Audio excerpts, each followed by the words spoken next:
la suite d'Hunter x Hunter Beyond Netero, bien qu'enfermé, contraint le V5 à s'allier avec Kakin pour ainsi former le V6. À l'autre extrémité de l'échiquier, Jin s'impose par la force au sein de l'équipe de Pariston.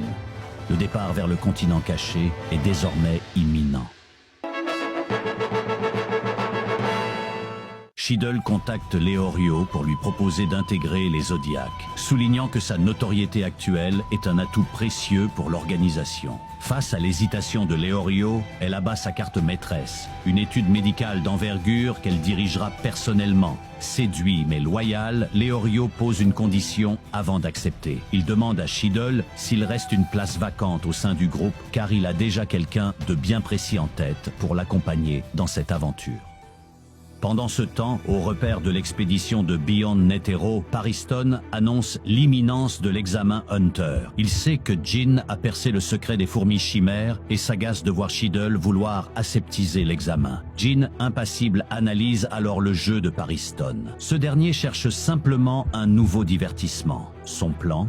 Disperser les fourmis chimères et forcer le passage vers le continent caché en infiltrant ses propres pions au sein de l'association via l'examen des Hunters. Il arrive à savoir tout ça car il sait que Pariston et lui sont pareils, ils pensent tous deux en dehors de la normalité. Le sourire de Pariston se glace devant la justesse du diagnostic de Jin. Il s'interroge sur sa propre nature. Là où d'autres cherchant l'amour, lui ne trouve de plaisir que dans la haine et la destruction de ce qu'il chérit.